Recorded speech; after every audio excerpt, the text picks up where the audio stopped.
Well, it so happened that there was a protest in Port Harcourt yesterday by some groups alleging that the NNPC Group Managing Director isn't doing enough to ensure that the Port Harcourt refinery works. What's this all about? Let's go to Joseph Ebele, who is the factional chairman of IPMAN in Rivers State. Thanks for joining us this morning.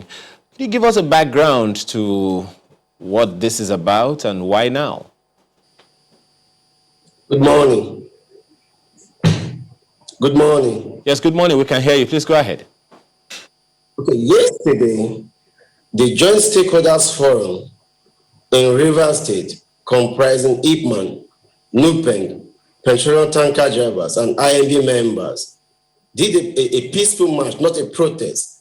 Some persons are calling it a protest, but to we, is a peaceful march, calling on the GMD of NNPC, calling on the management of NNPC to do something within the next 30 days about the 4 Nigerian refineries.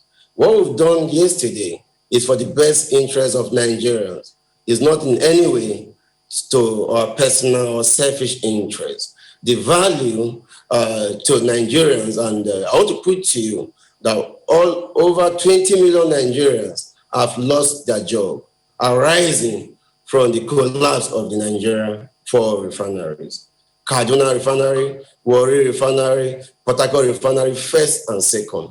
And the information at our reach reveal that the old premium refinery of Nigeria, built at least 1965, is good to go. There's nothing, absolutely nothing wrong with that refinery. So we refuse to believe that there's anything wrong with Nigerian 4 refineries. They told us years past that there's everything wrong with the NAFCON plant on NEM in Rivers State. As we speak right now, a private firm called Notorium are operating that very facility that said it is a scrap. They told us there's everything wrong with the element petrochemical complex under NNPC. As we speak right now, same complex they say is not good to go. It's running at optimal under the Indonesia's Indorama. So there is nothing wrong with the NNPC 4 refineries of Nigeria, but there's everything wrong with NNPC. So I want to state here that the issue with Nigerian 4 refineries is not technical, but institutional.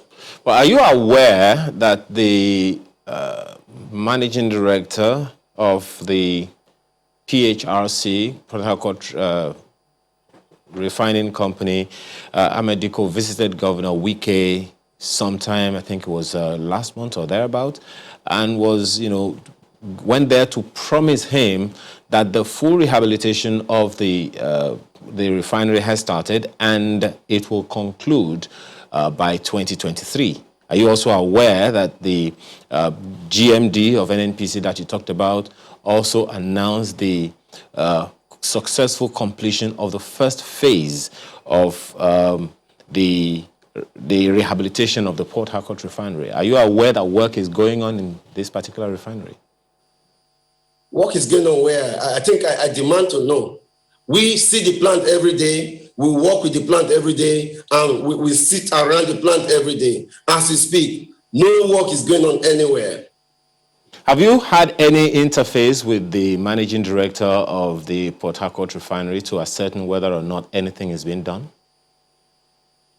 I said the depth where we go for our daily activities. We see the plant every day. If there's any maintenance activity as we speak, we'll be seeing it. And we are members of the host community too. As we speak right now, I'm telling you, there's no activity going on anywhere. The question is, just one moment. The question is, have you had any interface with the MD of Port Harcourt Refinery to ascertain whether or not any action is taking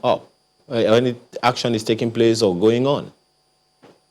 The stakeholders forum wrote about 7 different letters to the MD of Port Harcourt Refinery, and he replied, this period of COVID-19 is not a nice time for him to have meeting with any person.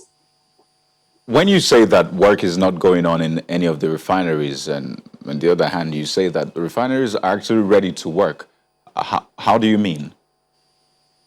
What I mean is that as we speak, there is no maintenance activity or rehabilitation activity or repair activity going on as we speak. And we are saying the old Port Harcourt refinery built 1961. Recall, we have two refineries in Port Harcourt. One is the one built 1961 with the production capacity of 50,000 barrels per day. And the second one built 1980 with the production capacity of 200,000 barrels per day. We are aware that sometimes ago, about 8 months ago, they pull out some parts from the new refinery. But we are saying the old refinery, there is nothing wrong with the old refinery, but there's everything wrong with the management called NMPC. How are you certain, because it appears as though you have this on good authority, how are you certain that these refineries can indeed refine crude? February this year, they put on the old refinery and they said there's a technical issue that will take just 3 days. And after the 3 days, they will come up again. Just February this year. And for about 21 years now, that's the said refinery we are talking about has not been working. The first refinery in Nigeria has not been working for 21 years now. Kaduna refinery has not been working over 12 years today. Warri refinery has not been working for 3 years today. Then the new Port Harcourt refinery has not been working for 4 years today. This is Nigeria, and people will not ask questions. So what we did yesterday is just a warning, telling them that within the next 30 days, if the old refinery is not up and running, that we will withdraw our services.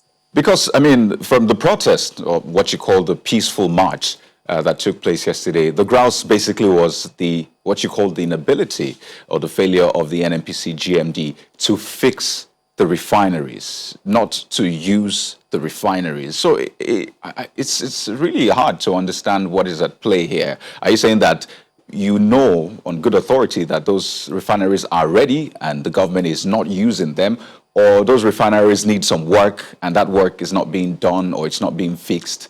How do we, what is it that you're asking for so we know what to really face here? The father of administrative science, Harry Fayo, stated is one of his famous quotes that no reason is valid enough to justify all your points for failure. No reason is valid or sufficient enough to justify all the points you're giving for your failure. So we advise the GMD to take the path of honor since he's unable to fix the Nigeria 4 refineries. And take this again, I'm putting to you that over 20 million Nigerians, tanker drivers, about 5,000 tanker drivers are out of job. Conductors, each truck has about two conductors. Sorry, why do we need to...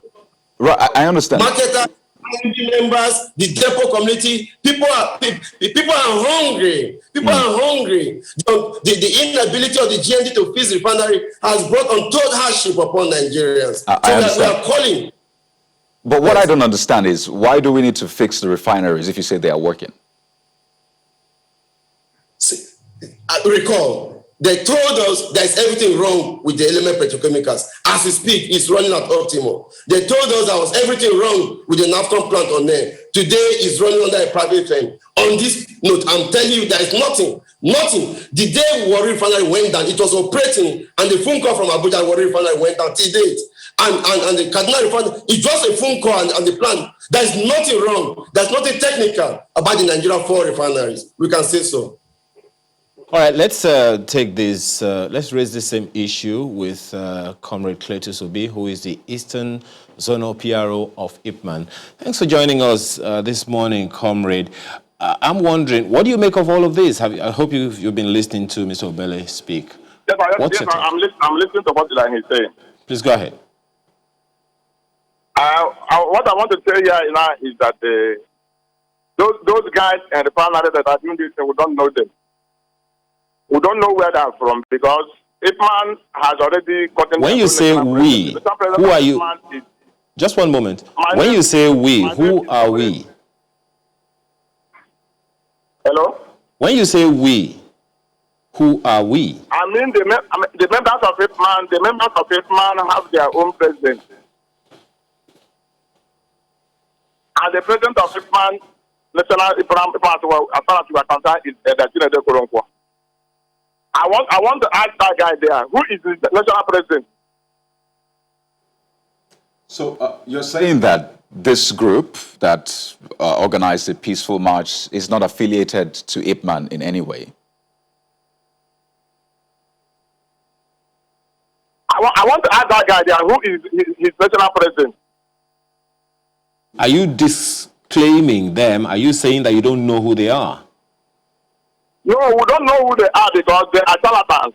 IPMAN has its own national president, and the national president of IPMAN is Dacilodo Kolonkwa. He is saying that he is the chairman, factional chairman of IPMAN in Rivers State. If you're disclaiming him now, who then is supposed to be speaking as chairman of IPMAN in Rivers? If IPMAN has no sanction as far as we are concerned. Okay. So who do you recognize then?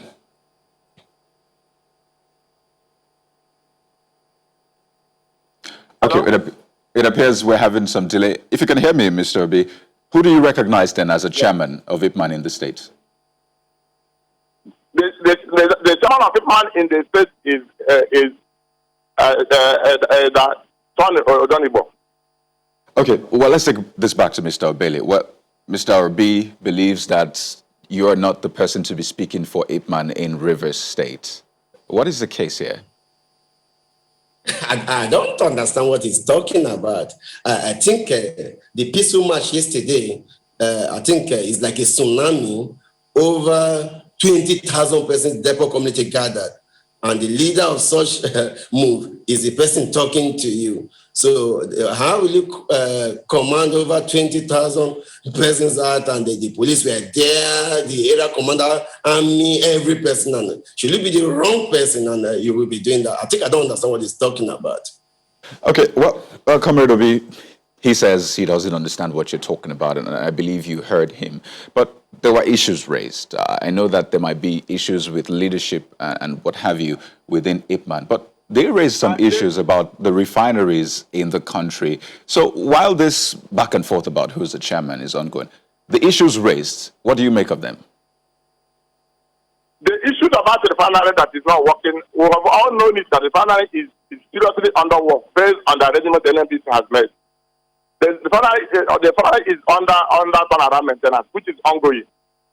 And as far as we are concerned, we don't know whom they are. They are charlatans. As I have told you, IPMAN has a subsisting case in Supreme Court, which has decided the case of IPMAN. IPMAN has no function, IPMAN has no case. The national president of IPMAN is Dacilodo Kolonkwa.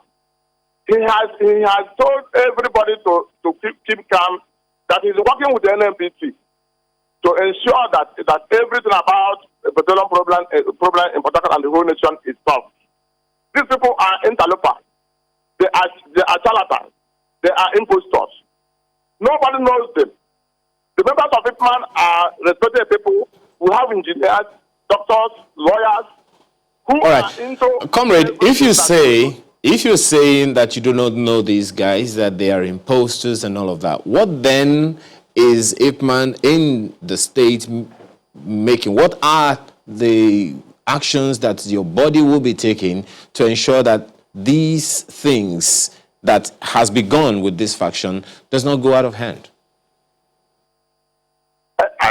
What we are doing now, we are following the law. Nobody can turn around the clock of the law. The law has said it that the national president of IPMAN is Dacilodo Kolonkwa. And the Dacilodo Kolonkwa has already organized Port Harcourt Depot as it is. These people you see are people that are bad losers. In 20,000 people that walked with him yesterday, according to him, are you saying, he said there were about 20,000 people who marched with him yesterday. Are you saying all those people are also charlatans? Or are you saying that it's not true that what he's claiming, happened? I say majority of those people you see there are hired. Most of them are hired. They are not marketers. Marketers don't behave like that. Right. So, Mr. Obele, he has made those claims. And I'm thinking, regarding the national chairman of IPMAN, are you in conversation with him? What is the relationship like? And what are you hearing from the national body? So I'm here talking on behalf of the IPMAN group in Rivers State. So whatever is happening in Abuja, the national headquarters, I think I'm the executive chairman of IPMAN Rivers State. I think whatever is happening in IPMAN national headquarters, I think I cannot really talk about that. But I have my national president, the person of Engineer Fari Sanusi. He is the national president of IPMAN. So I don't want to talk about the national leadership, sir. What we are saying here is that at Port Harcourt Depot, and now let me put to you, the peaceful march yesterday, the commissioner of energy and natural resources, Rivers State, the person of Dr. Peter Mede was there. I think you should play the video for Nigerians to see. The area commander of police in Rivers State, Mr. Martins, was there. The army major colonel was there. Head of DSS were there, and 20,000 persons composed themselves. The whole tanker drivers, leadership of tanker drivers, leadership of IMB and Lupeng were all in attendance. I think try and play the clip for Nigeria to see what happened and how we compose ourselves. And the conduct was so peaceful, and the police commended us. That even in the video there with you, the head of police made a speech too, even the commissioner of Rivers State. So I don't understand what he's talking about. So we are here talking about facts and the problem biting on Nigerians. And we are here calling on NNPC to do something about, okay, even if I'm a factional leader or whatever you may think, is it wrong to call for the repair of Nigeria 4 refineries? A particular line in our anthem, Nigerian anthem, states that we will not let the labors of our heroes pass to be in vain. So our heroes past labored much to build these 4 refineries. Now, are we not letting that labor to be in vain? Thank you very much, Joseph Obele. Although, security officials have to be there by reason of their own duty whenever there is any public gathering so that things do not go out of hand. So, but that's that. We have to thank you very much, Joseph Obele, Factional Chairman, IPMAN River State, as well as Comrade Clotus Obi, Eastern Zonal PRO of IPMAN, who joined us via phone. Gentlemen, thank you so much for your time. Take this to Abuja studio now, where we have the former Secretary General of Joy Youth Council, Alfred Kemepalo. Thank you so much for joining us this morning. Well, let's begin this conversation with what you have just listened to. What do you make of all that is going on, especially the issues being raised about factions of IPMAN and whatever it is that is being done to upgrade the refineries? Yeah, I'm more concerned with the brewing strike and not for organizations such as IPMAN, TUC, or Labour to take advantage of the up in petroleum products to cause more hardship for poor Nigerians. That's why I'm not interested in their politics, because almost every organization that is supposed to be working hard for Nigerians to get it better has been politicized, just like our institutions. Also playing out here. Sorry, say again. You think that is what is also playing out here? Yeah, that is what is playing out here. Let me remind you, OPEC released the data at about sometime last year or 2 years ago that from about 2015 to about 2019 that the Nigerian government spent about $260 billion. That was within the neighborhood of 130 trillion Nigerian naira. Importing petroleum products. Same period, OPEC also released the data that the Nigerian government got just about $206 billion from the export of same petroleum products. So which means between import and export, instead of the country making profit, we had a deficit of about $58 billion. So that's within the deficit neighborhood of about 30 trillion naira, depends the way you calculate it. So you now begin to ask questions that in all of these periods, knowing that from the Jonathan administration, where fuel was up to about 97 naira, that Oshodi and other parts of Nigeria was locked down, Labour, as it is, be it IPMAN and others, should have known that we are on a trajectory, we are on a journey that will be counterproductive to the advancement of our cause as Nigerians and as people. Labour should have known better that that constant practice will only export jobs out of this country and, like they say, import poverty. Now, going beyond that, the Labour and other organizations were here when the petroleum products were raised to about 147 naira per liter. Nobody spoke about it. There was no demonstration. There was no strike. Now it's about 151 and maybe to a free fall or a free rise. And you are all trying to come and demonstrate. So the valid question is, what were you doing as Labour and as TUC all this period? Were you waiting for these things to happen, like Nigerians are asking, so that you can go behind and negotiate with the federal government, negotiate Nigerians out and take your own share? Or is it possible that most of these organizations may have even negotiated behind with the federal government and say, okay, I know you are raising it to 150 or one, but just raise it to 151 point something. We'll do a little demonstration and you bring it down to 150 and you give us something. Because the right thing for Labour and any meaningful Nigerian to do is that in the wake of all these things, they should have interrogated the system called NNPC way before now. And if they had not done it before now, that is what they ought to be doing. NNPC, what is happening? We know that this pattern of life and this pattern of importation vis-a-vis exportation is not favorable to our economy. Where are the timelines? How can we fix our refineries? Whether you call it NNPC Eleme refinery, you call it Warri refinery, Kaduna refinery, or these refineries that are getting people promoted and working for not producing anything. You begin to ask questions, how do we fix them up? And give timelines. And if they cannot, you talk to the federal government how they can give incentives, be it tax holidays, grants, or whatever the federal government will give to private actors, such as the ones taking place. There's a refinery, the modular refineries taking place all over. You begin to ask questions how these things can come to stream so that they will not only refine petroleum products for the use of Nigerians, they will also create the jobs that they are talking about. And we will refine so much that Nigeria will be self-sufficient and will begin to export to the neighboring countries. That is what Labour should have been thinking about. Clearly, not you're to take saying advantage of any pronouncement by government to also institute their strike so that they can be factored into the negotiation process where something can get to them. Well, clearly, you're saying it's that not working for Nigerians. If they think they are fooling Nigerians, Nigerians are not getting fooled by the day. Right. We're getting tired. And yes, we are all here saying that, okay, the government has not done this, the government has not done this, we are tired.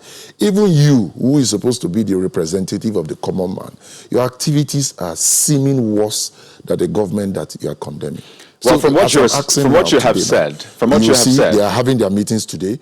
Right. Can you hear me? From what you have said, it seems you're implying that Labour has failed so far, but you understand that a section of Labour has given a 7-day ultimatum to the government saying you have to reverse this. Well, you think that, well, this should have been done much earlier, but in the light of the recent actions by Labour, the agitations, the fact that they've met with the government and it seems as though it ended in a deadlock, do you think that we can trust Labour to achieve what they're saying they want to achieve? Let me ask you a question. Labour is giving the government ultimatum to reverse. Reverse to what end? Reverse to what now? Reverse to 147. So are you saying that the petroleum product that we demonstrated for at 97 naira before now, the Labour demonstrated for, is good for 147 naira now? Is that what Labour is saying? So it's not making sense. Reverse to what? Reverse that the government should continue to subsidize, give subsidy to petroleum products, which we know that technically imports poverty into this country and export jobs. No, to what end now? So I wonder, what then, should be doing at this particular point in time is to be on the side of the Nigerian people. And this is what Labour should be doing. Bring the government to the table and say, how do we end this problem? How do we, in a sustainable manner, bring to an end the constant hike of this product? Okay, government, you are to fix refinery A, B, C, D. These are the timelines. Okay, if we don't see this done in month 1, month 2, month 3, or even if it's to time it in 6 months, you time the activities. Okay, if we don't see this in 6 months, we will strike. If we don't see this in the next 1 year, we will strike. And force government to do the right thing beyond what is happening in the refineries, the Nigerian-owned refineries. Labour should also advance and say, okay, government, you ordinarily should not have business in business. You should leverage businesses to take advantage of the opportunities to create jobs. How much are you creating this environment for the private sector operatives to take to take place. Like I speak to you now, there is the Dangote refinery taking place in Lagos. There is also, I think, one Ezekiel refinery taking place in Yenagoa and other places. Labour should begin to ask government questions. What are you doing? What are the problems of these refineries, and how can you speed up these things? So this is what Labour should be asking. And let me also tell you, this problem is not peculiar only to the petroleum industry. Now, there is also a hike in the tariff of electricity. Can't to that one. Before we go to that part, just one moment. Just one moment. Number one, just one moment before we go to that one, because I mean, it's a potpourri of issues, so to speak. There was something you said earlier, and I'd like you to expatiate a little. You said that Labour is raising these issues because they want to be factored in. Into what? What do you mean? See, let me tell you something. Don't forget, I've led struggles like this. I'm telling you that there is the possibility that Labour is doing all she is doing, so that you can hear them already calling the GMD of NNPC. They are doing what they are doing, so NNPC can dole out some funds and say privately for their leaderships to get something. I say this because, number one, like I asked, what are you doing? And let me also tell you, what are you doing, and to what end do you intend to achieve what you're doing? We should continue to subsidize. We should go back to 147 and not 97. What are you saying? Nothing. So the possibility is there. There is also the possibility that even before government raised the fuel to about 151 naira, Labour may have negotiated backdoor and agreed with government that petroleum products should be kept at 150. What is in for us? Government may have even given them what is theirs for them in the form of cash or anything. All right. And they will not say, okay, just take it one to moment. 151. There are interesting issues you are raising now. Okay, but we need to go on break. I don't want you to exhaust all of this wonderful contribution, but we'll return and you'll be able to continue. Stay with us. Well, just before we took that break, Mr. Kemepado, you were trying to make a point. Could you please conclude that quickly? So what I was trying to say is that these are possibilities. So there is the possibility that even before the raise in these petroleum products, Labour may have been spoken to behind doors and say, okay, we are raising it to 151 naira. No, we want to raise it to 150 naira. We're like, okay, raise it to 151 naira. We'll demonstrate and do one or two protests, and you bring it out to 150 or one blah, blah, blah, and request that what is in it for us. Because these are all possibilities to the detriment of Nigerians at the end of the day. Because at the end of the day, Labour is supposed to be seen to be protecting Nigerians. You are going on strike, or you are threatening to go on strike. The question is, to what end? What do you want to achieve? You want to go on strike for the government to continue to subsidize petroleum products. We should continue to borrow to subsidize petroleum products till we borrow this country out to China or borrow it out to America. What are you doing?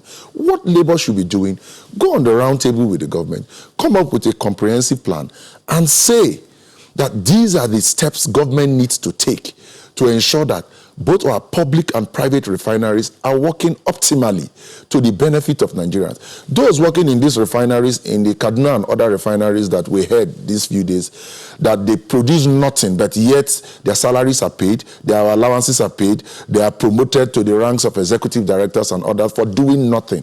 What has Labour said about it? Are they not members of this same Labour? So when it's good for them, what are they saying? So the whole thing is, Labour is outliving its usefulness in the whole thing. So we just want to request of them to be useful. And the way to be useful is to go on the table and come up with a strategic plan on how these things will work publicly, these refineries will work publicly and privately. And where these timelines are defaulted, they can now strike at the default points. Not to be striking because petroleum products are, not to be planning to strike because petroleum products are hiked, so that you can be giving 1 billion naira or 2 billion naira. Let me tell you something. 1 billion naira in Nigeria is just about $2 million. So you know, hard NNPC to bring $3 million, a leader should make on a chop and go and sit down. So these are the things that happen. You have spoken. So I'm asking for just them a moment. To be sincere. Right. Same you thing have for spoken. The electricity sector. Right, you have spoken about what some of these things you call back-end agreements where monies are allegedly paid. And you said it categorically that you have been a part of movements before and you know how this works. So is this how it worked when you are part of the movements, just to get a sense of what happens behind closed doors? Let me tell you, once you are part of a movement, you are prone, you are available to this kind of negotiation. So it's not left for you to agree or not to agree. By that, I mean, it's not left for you to be on the side of your selfish aggrandizement or on the side of the people you are leading. And this is what is happening today. And I don't think that what Labour is doing today is on the side of the people. Like the second example I wanted to give you. The second strike they want to have probably is on the hike on electricity tariff. Is Labour not equipped enough to begin to interrogate questions like, what is electricity still doing on the exclusive list of the federal government? Take a state like the Bayelsa state, where I come from. Bayelsa state has enough gas potentials equivalent to a country called Qatar. That's about the same gas they have. So if the potentials there are tapped to even generate electricity, the whole of Bayelsa state and the region will not only benefit from the electricity, we may also be able to export and earn foreign exchange. So why is Labour not asking questions like removing power from the exclusive list and see how powers can be independently generated, distributed, and transmitted to the benefit of Nigerians?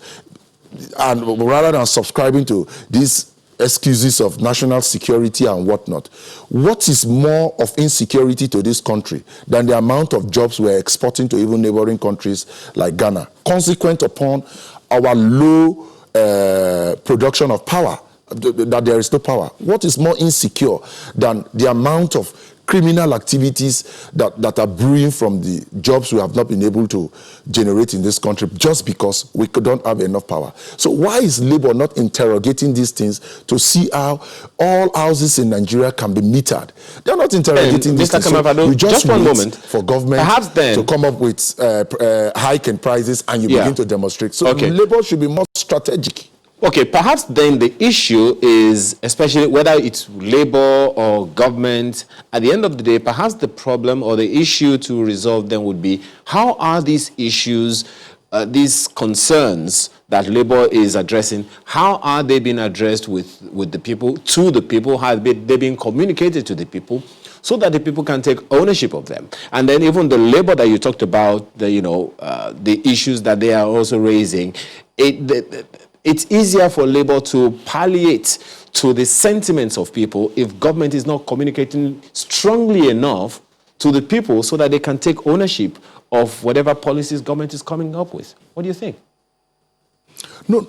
Let me tell you something. Don't forget that the issues about petroleum products, in Jonathan's administration, petroleum products were raised to about 97 naira.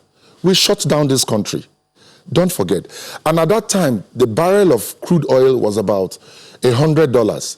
Now, as we speak, the barrel of crude oil is about less than $40, half of that price. And petroleum products have been up to about 150 something. So now you begin to ask questions like, how come the products are cheaper in the international market, but they are higher here? So you now see that Labour is not on the side of the people.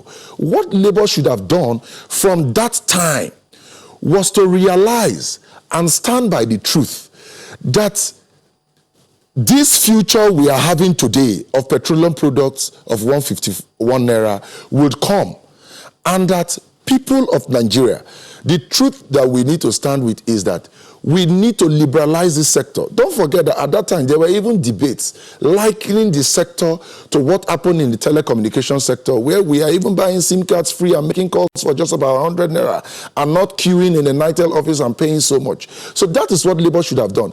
And since Labour failed to do that, what Labour should be doing today, I'm not a proponent of this government, or I'm not speaking for this government, but you must be on the side of Nigerians. What Labour should be doing today is to tell Nigerians that we are on a journey of no return until we return by ourselves. That at this point, it is not sustainable. Okay. So if Labour should join the government to come up with a strategic master plan on how to make both public and private refineries work here to produce. If not, these petroleum products will get to 200 naira and they will begin to strike for it to come back to 151. Okay. So that's a no-no. Absolutely. Well, thank you. We have statistics. I perfectly get it. Yeah, I perfectly get it, and I'm just hoping that some of these recommendations that you have made to Labour, they will be able to take them on board, being an experienced Labour person yourself. But we have to thank you very much for your time this morning. Alfred No, Kemipado is... council person. I wasn't of the Labour, I was the council, Ijoyit Okay. Council. Okay. And let me All right. also Well, mention, at least these you are have what been in we are that saying space. to produce Okay. modular refineries within the Niger Delta to ameliorate We the have issues to pipeline let it go right now, vandalism. So Mr. only the Kemipado. Niger Delta could have produced the oil. Absolutely. I want to thank you very much for being here this morning and for sharing your thoughts with us. Thank you so much for your time. Well, something interesting happened this morning. Began from about 7:25 this very morning when a truck, as you can see, ran into the advertising billboard at the Berger end of Lagos-Ibadan Expressway, causing traffic inward Lagos. So if you know anyone who is coming into Lagos City and the person is locked in a traffic that has stretched as far as beyond the Long Bridge towards inward Lagos on the Lagos-Ibadan Expressway towards Ogun State, of course in Ogun State already, this is what is causing it. Yeah, absolutely. And I've seen a lot of tweets, people wondering, how did this happen? I mean, the truck was loaded with, I think, gravel, I believe, from the pictures we have seen. And, well, we understand that men are at work trying to clear that. But the challenge is the billboard. You know, it's halfway down. And the challenge is cars going through. On the main... Exactly. There's a space for cars to go through right behind you, but you're not sure of the integrity of the billboard. Maybe it might even fall as cars are going under it. So that's the state. Well, traffic outward Lagos is flowing at the moment. But inward Lagos, that's where you have the challenge. You can see that billboard, really. And you wonder just how high that truck, that articulated vehicle was to hit that billboard and pull it down. Well, as we have known, clearly, officials are doing everything they can to bring the situation under control. On the economic sustainability plan, Mr. Laolu Akande joins us this morning. He's a senior special assistant to the Vice President on Media and Publicity. Thanks so much for joining us this morning. Well, on the one hand is this report that we have had. On the other hand is the economic sustainability plan from the Office of the Vice President. And then there is that Agenda 2050. But crucial into all of this is the partnership with the states. First of all, take us through this plan and the communication of this plan to lift Nigerians out of poverty. Okay, thank you very much, Hayo. So the economic sustainability plan is a plan that was designed, by the president, who had asked the vice president to lead the economic sustainability committee. Sometimes in June, the report came out and was approved by the president and FEC. Now, what the plan is supposed to do is to, within 12 months, try and ameliorate, some of the, the fallouts of COVID-19, especially on the economy. So overall, the plan sets out to spend about 2.3 trillion naira to kind of, manage and try to manage the economic fallout of COVID-19 and stuff, and try to prevent a deep recession. Now, we did, working on the committee, looked at the various models of how things could actually go wrong, if we did nothing, if we did a particular level, and then we agreed that, look, we can find this 2.3 trillion and we can significantly reduce the negative impact of COVID-19 on the economy. So we do have in this plan several initiatives and measures that are designed to help the average Nigerian, the common man. Specifically, I'd like to talk on what we have for the MSMEs. So next week, we are starting the Survivor Fund, which is part of this plan. It's just one part of this plan. From next week, it's going to be available. So people who are beneficiaries will be able to get information if they go to survivorfund.ng. Now, so what is going to happen? Mr. Akande, just one moment. Under Survivor Fund. Just one moment before you go into those details. Right. The first question anyone watching right now would be asking is, where is the funds going to be coming from? You saw in that report from the federal government that we have a minus 6%, growth, and then there is a tremendous and almost debilitating debt profile that we already have. How are we navigating all of that to ensure that this plan actually works? Yes, I mean, thank you. If you look at the profile, what I can call the profile of this administration in its ability to be able to do so much with very little, it's a question of a leadership that is trustworthy, honest, and prudent. We have arranged the funds even in spite of all these dwindling revenues. It was the same thing that we did when we managed to come out with a social investment program, and we are doing a lot of the infrastructure plans, even though Nigeria was earning less. So there are two specific sources that is funding the plan. So we have from the budget, I think we have around 500 billion. And then we're going to be using CBN lending structures and facilities to raise quite a lot of the lending aspect of the program, and quite a few of other, concessionary international loans. So we have managed to capture how this program will be funded, very clearly, and that is why we are actually moving now to real implementation, which was what I was talking about, the Survivor Fund. So as from next week, that website, survivorfund.ng, as from next week, that site will be open for Nigerians who have MSMEs, Nigerians who are artisans, Nigerians who are plumbers, electricians, transport workers, private school teachers, and all kinds of categories who will benefit under the Survivor Fund.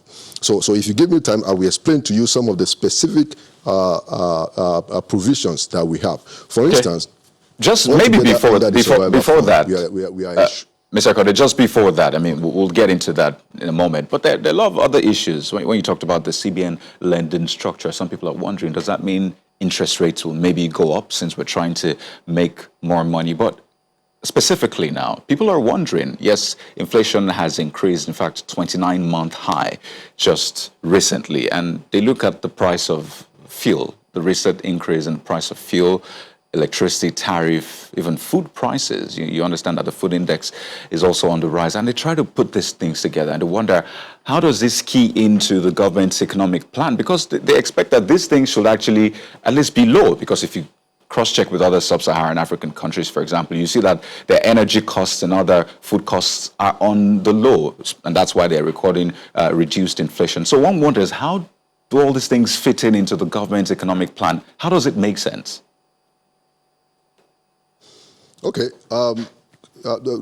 Without a doubt, these are challenging times, economically, not just for Nigeria or even African countries alone. And you can choose which of the data that you want to focus on. The fact of the matter is that these are challenging times, for us in Nigeria, in Africa, and even globally. In places like the United States and United Kingdom, we see they already recorded, quite, not flattering economic figures. But the point is that, yes, we will raise the funds necessary to inject money into the Nigerian economy. And this is the basic idea behind this 2.3 trillion economic sustainability plan. We need to reflate the economy. That is just something that we have decided to do. That is what the president has approved, and that is what we'll be going forward. And whether or not that will affect the interest rate, most of the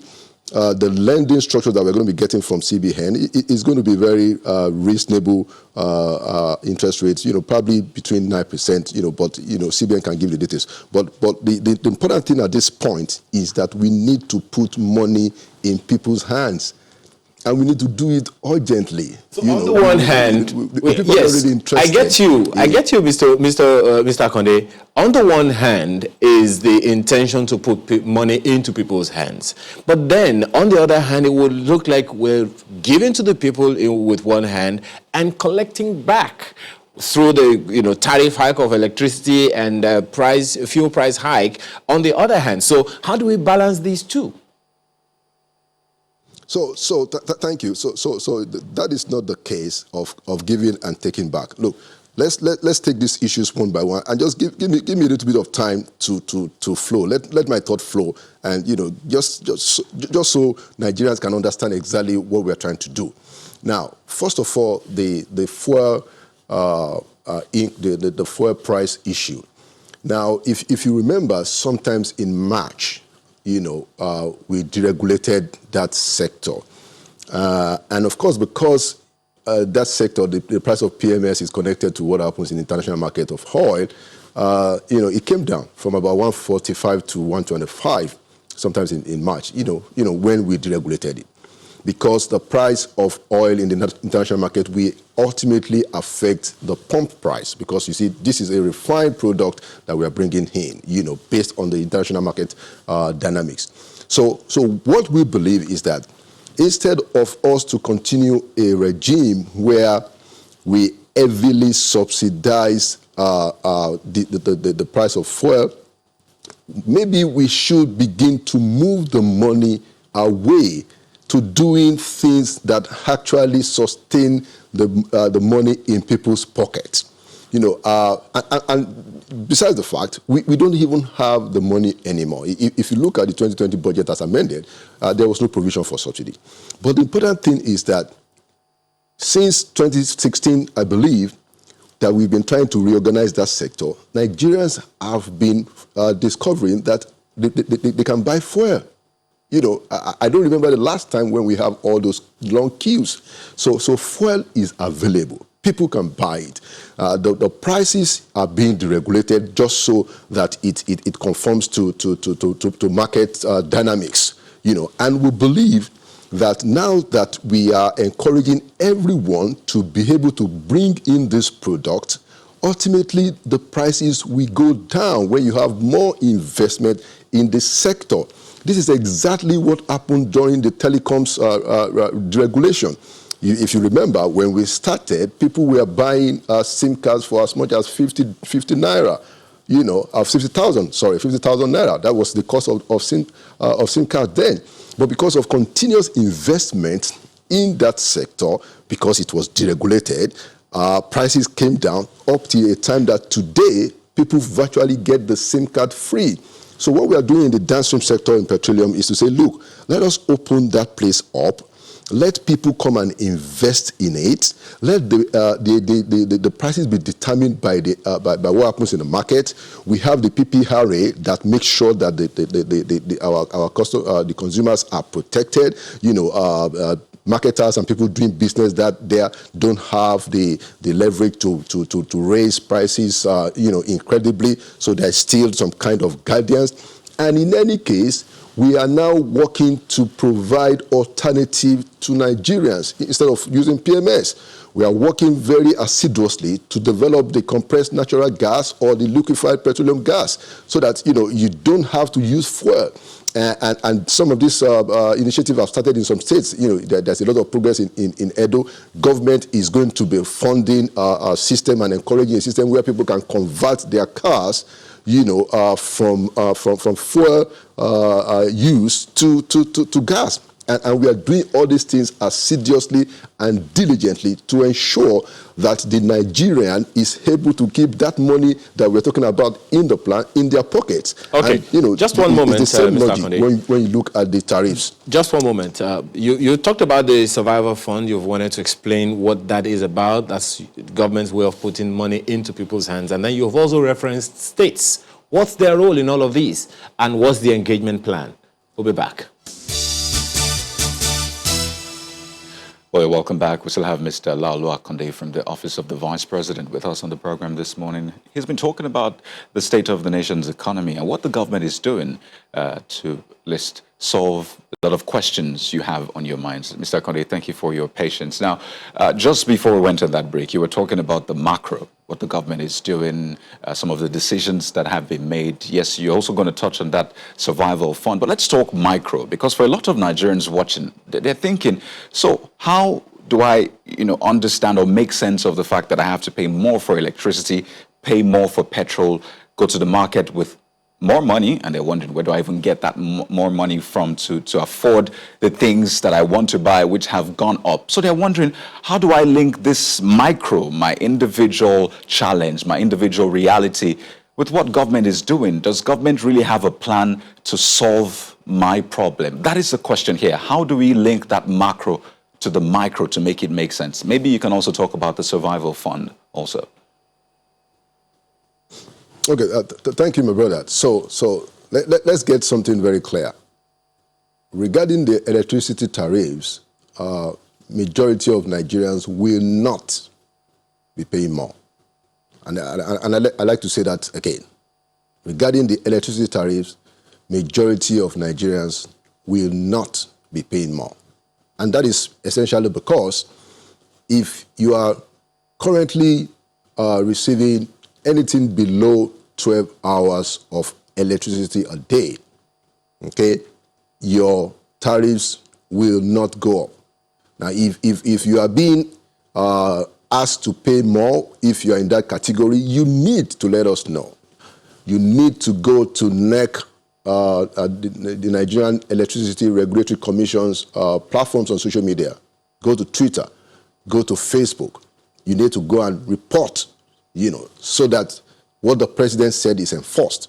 That's the first thing. So if you are receiving below 12 hours of electricity, you will not pay increased tariffs. All right? Now, also, the president has said that what is called the Mr. tariff. Just a moment. Pardon me for butting in. Just to clear that area about the electricity tariff. You understand that for a lot of people, once they see that their cost of living increases, they push it to maybe the person purchasing their product. So if a producer, for example, has to pay more for electricity, he'll most likely increase the price of his product. So it might not affect people directly, but indirectly, you know how these things work. There's a ripple effect. In fact, you go to the market and people tell you, well, electricity price has increased. That's why my tomato is more expensive, for example. So do you still think that it wouldn't affect everybody, if not directly, indirectly? What is important, my brother, is that, let Nigerians understand what it is that government is doing. Let Nigerians understand what it is, the protections that the president has put in place, okay? And we can take it from there. So the president has said that if you are within a particular range of electricity supply, like I explained, you are not going to have to pay anything more. Now, if anybody is charging you more, you need to let us know. You need to let NEC know, right? The president has also said that there should be mass metering in this country.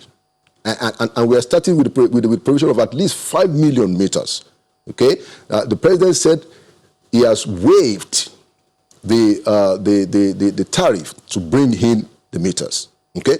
So that everybody gets a meter, because he has also he has directed the termination, the ending of estimated billing. This is what Nigerians don't want to hear. And the president is on their side.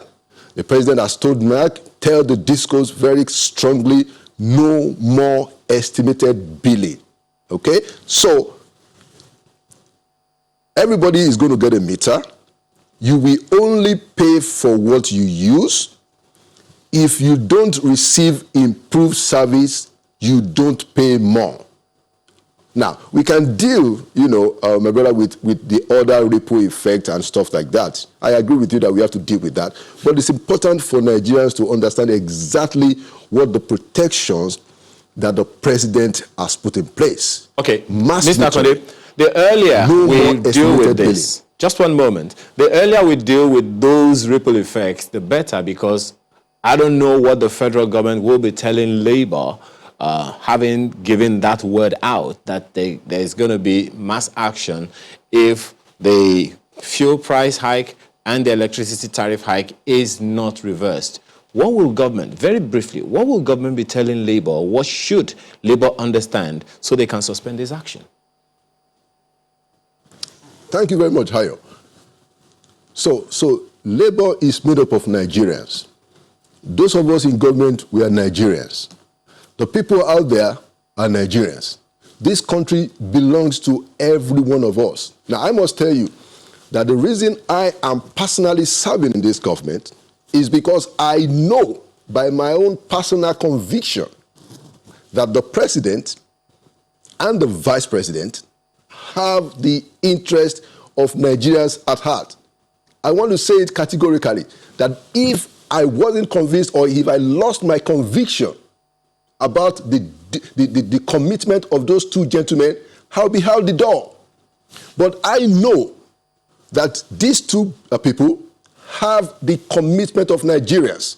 So these are not people that we sit down and allow our people to be messed up. So, but then the challenge then, Mr. Akonde, the challenge then is how that conviction of the first and second citizens of Nigeria are being communicated to Nigerians. But please speak to us, because we are running out of time, about how this plan, the economic sustainability plan, is being communicated with the states. For instance, the agricultural ambit of that plan has a 5 million job plan over the next 12 months.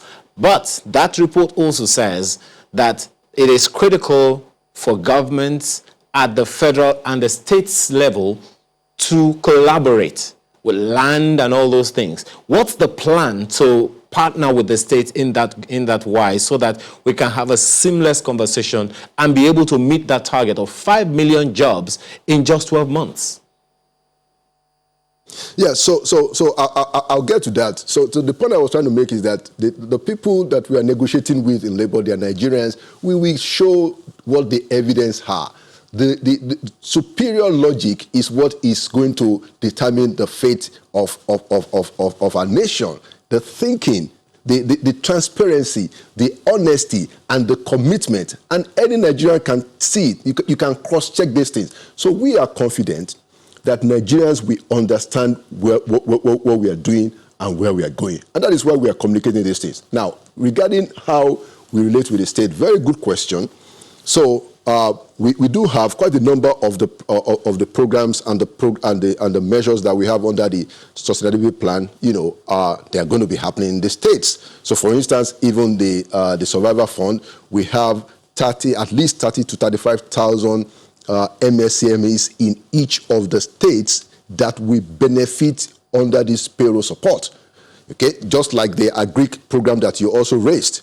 So we are working with state governments. I think we have over between 12 and 15 states already that have committed, and they have agreed to make additional land available to farming. Not that federal government is taking anybody's land, but they have committed to give additional land for cultivation, so that the plan to bring in at least about 5 million new jobs in the farms is already making progress. We have enumerated under this plan, we've enumerated about 5 million small farm owners across the country.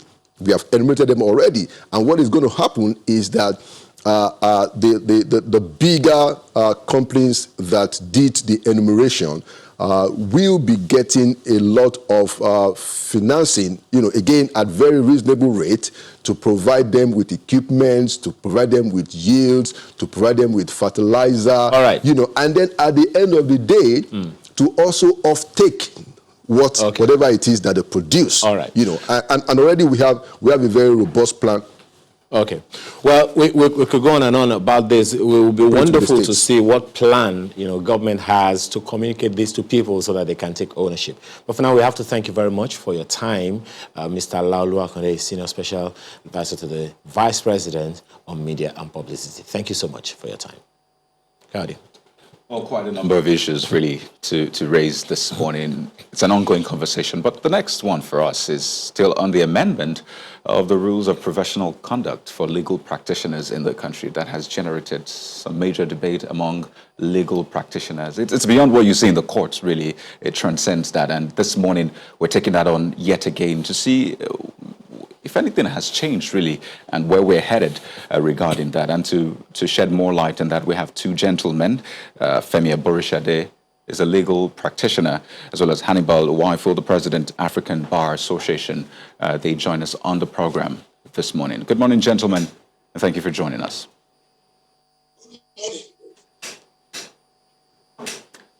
If you can hear me, I'd like to begin with Mr. Aborishade. Okay, well, let's start with Hannibal first. And I understand that this has generated a lot of issues, Mr. Hannibal, between legal practitioners. And like I said, it's beyond just what you find in the courts. Have those issues been resolved with this amendment of the 2007 RPC? Thank you very much for inviting me this morning. I want to begin by saying that as lawyers, we are eggheads, and there are about to be one or two disagreements as we move along.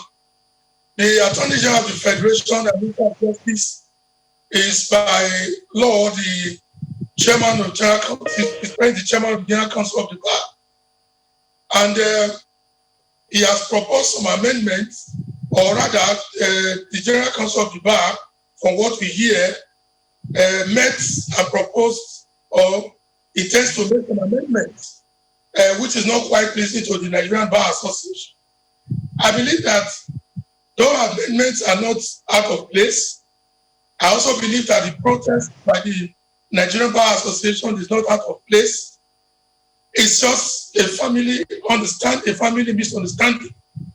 And I've had a discussion with the president of the Nigerian Bar Association, Mr. Olumide Akpata, and I believe that they are trying to meet with the Attorney General to look at the issues that have been raised. And then I do know that very soon these issues will be resolved. From time to time, Mr. Osifo, just one moment. What is your position? Just one moment. If you can hear me, what is your position on this issue between the NBA and the AGF? That is exactly what I'm saying. That there is no position yet because the parties are trying to resolve whatever differences that are there. As president of the African Bar Association, I'm a loyal member of the Nigerian Bar Association. And so it's difficult for me to say, oh, I support this, I support that.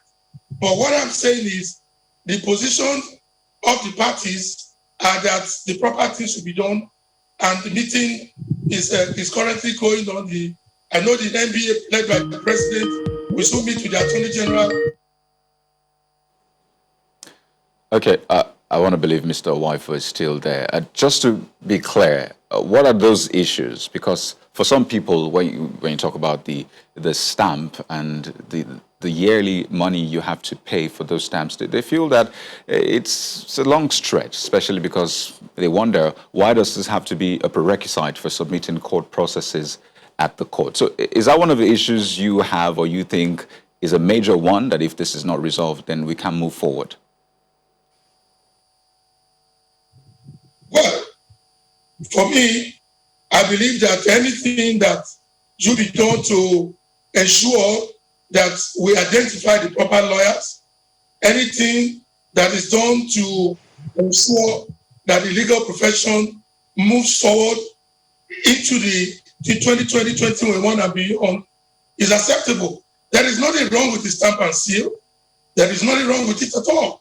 Although we have had some hiccups, although we have had some issues of delays in sending this stamp and seal to those who they are meant for, yet it is still a very veritable way of making the profession lucrative and prestigious the way it is. And it's also a way of identifying lawyers who are genuine lawyers. It's obvious that we have been able to identify non-lawyers who have been hiding under the cloak of practicing law using this stamp and seal issue. So there is nothing wrong with it.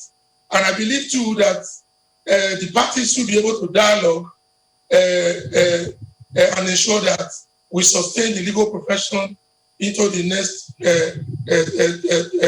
years to come, and to bequeath a profession that is unique right from centuries to those who are coming to take over power. So for us in the African Bar, we will continue to advise the parties to ensure that these issues are resolved amicably. We are one in the legal profession, and I can assure you this issue will be resolved. So there is no war between the NBA and the Attorney General. I'm quite sure of that.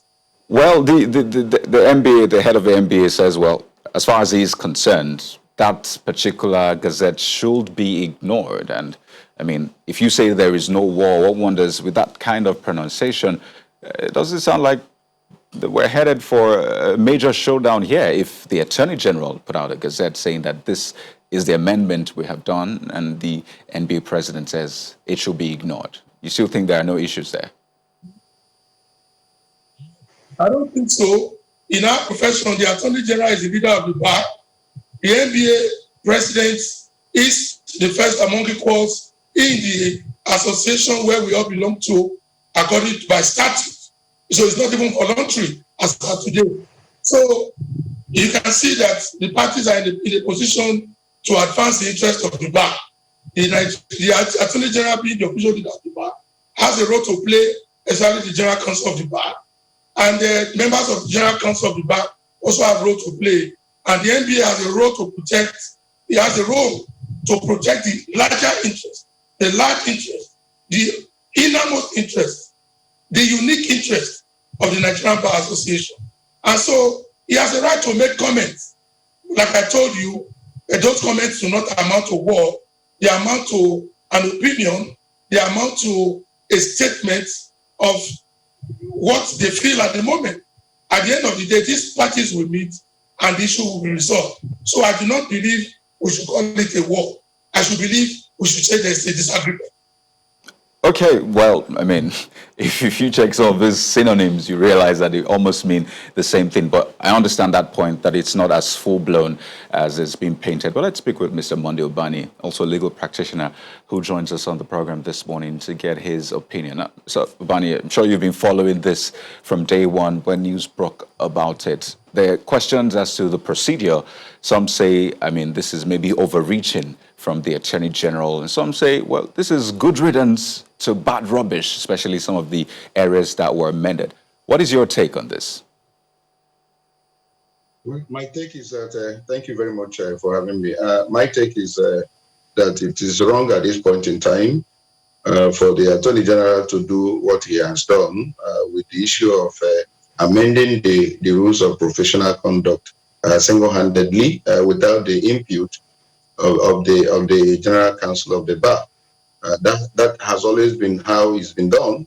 The last rule that was made in 2007 had the input of the council, and then we are surprised that recently some people wrote to the Attorney General saying that they have formed a parallel Nigerian Bar Association. In fact, they called it New Nigerian Bar Association, and that letter was written directly to the Attorney General, and he promised to look into the merit of the application. And so the next thing that we are seeing is this issue of amending the rule single-handedly by the Attorney General, now removing the issue of stamp and seal, which is a particular measure that has been put in place in order to eliminate the issue of fake lawyers in the system. Now that any lawyer now or any person can file any court process without any stamp and seal of the NBA, that to me is something that is laden with ill motive and clearly meant to dismember the unity of the bar, as a whole. And so it does something that is done in good faith, and something that actually is very reprehensible, very condemnable. And I see no reason why the Attorney General, we single-handedly, in a body of lawyers of over how many thousands in the country, carry out such a very far-reaching amendment of the rules of professional conduct without the input of even the Nigerian Bar Association, because there are 20 members of the Nigerian Bar Association that makes up that particular council of the bar. There was no input whatsoever from them and all that. So something is clearly wrong. So something is wrong somewhere. And I think that the high time the Attorney General retraces his step in order to ensure that the unity of the bar is clearly something that cannot be questioned. I think one of the major issues here is whether the GCB, the General Council of the Bar, was consulted or not. Now, we've had questions as to whether, I mean, some people that have said the GCB was not consulted have an inside knowledge or inside understanding of what exactly went down. So do you have it on good authority that the GCB was not consulted in this? Yeah, several members of that particular council have actually spoken. One of them is Sigwe. Sigwe was the former Secretary General of the Nigerian Bar Association, and he was the first person to issue a statement, a disclaimer. And in that statement, he is a member. There was no time there was any meeting convened in order to look into the rules of professional conduct, and several other members also. I mean, when you talk about a meeting, you give out a notice of meeting for a proper information to the members of that body in order for them to meet, in order to look at what you want to really amend. There was no time that meeting was conveyed. There was no notice of meeting whatsoever. So at what point did the Attorney General do that? And he has not spoken up to say, oh, there was a proper meeting. Up to now, the Attorney General has remained taciturn over this issue and all that, leading to a lot of suspicion in the system that, look, what is the motive behind it? Why at this point in time, especially with people writing to the Attorney General that they want a new body entirely? And the next thing you saw is this amendment that now says you can't have seal and stamp, by lawyers. And then the next thing that you can't pay practicing fee by certain lawyers in the system. So what is the motive behind it, and why the hurry? And so everyone has a right to clearly give an interpretation that clearly shows that maybe the Attorney General of the Federation want to actually dismember Nigerian Bar Association, and he's a member of the bar. And this is a man that is a senior advocate of Nigeria. Do you know that if you destroy Nigerian Bar Association, all those who claim to be senior advocates will no longer be relevant? We're trying to destroy ourselves. So somebody should speak to the Attorney General. The honor we have today as lawyers is because of Nigerian Bar Association. Nigerian Bar Association recommends you to be a judge. Nigerian Bar Association recommends you to be a senior advocate of Nigeria. The honor and unity today we're enjoying is because there is one professional body called Nigerian Bar Association. Okay. Some people just stand up and begin to destroy that particular body, that made them whatever they are today. Mr. Malami is an Attorney General. He became Attorney General because he's a senior advocate of Nigeria. The unity that is being enjoyed. I mean, you just referenced the purported formation of a parallel bar association by some group of lawyers, and you are saying that this is maybe related to that. So do you still think there's unity in the NBA? No. The point is that there was an election. People were, were disenchanted and all that. Then the next thing was the issue of inviting El-Rufai, the governor of Kaduna State, to our conference, after which he was disinvited. And then the rumble and all that. People started making noise about creating a parallel body that El-Rufai was not given a fair hearing. And so we all said, look, this is not necessary. We have remained united all this while. What is the issue? Whatever issues are can be thrashed out, at the back. Let's come together and solve our problem rather than probably creating a parallel body. The next thing now you now saw is this amendment that was done in a manner that is clearly unilateral, without carrying the entire bar along, and then doing certain things that clearly is not even in the interest of the bar. You say you remove stamp and seal. This is a particular measure that has been put in place to checkmate the issue of fake lawyers that are in the system. And you are removing this particular, structure or whatever from the system without consulting the bar. Okay. Yes. Just one moment. So this is where we are now. What should we do to resolve this impasse? No, I'm very happy with the step that has been taken so far by the president of the bar, that is Mr. Olumide Akpata. He has been in consultation with the Attorney General, including the permanent secretary of the Ministry of Justice, and I think they're trying to see what has gone wrong and how to resolve it. We have to resolve this issue, peacefully.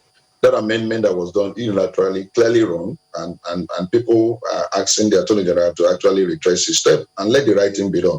Look, we are one, and we remain one. And I'm very happy that even the Attorney General, the bar leaders in the North, met with the present president and pledged their loyalty and said they're not interested in any parallel bar. So also exactly. Just one moment. You've just mentioned that parallel bar now. So what is going to happen to mend fences so that this doesn't happen? I think the president is doing so. He first of all held a meeting. That meeting was very, very massive.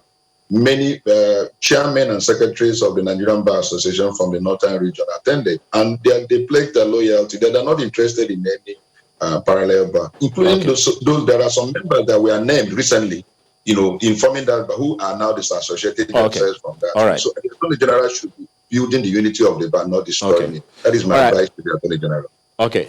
Mr. Osifo, how do you close on this issue? What are your expectations within the shortest possible time? Well, you mean Mr. Yes, please go ahead. You mean Mr. Wifo, not Osifo? Beg your pardon, Mr. Osifo. Mr. Wifo, please go ahead. Thank you so much.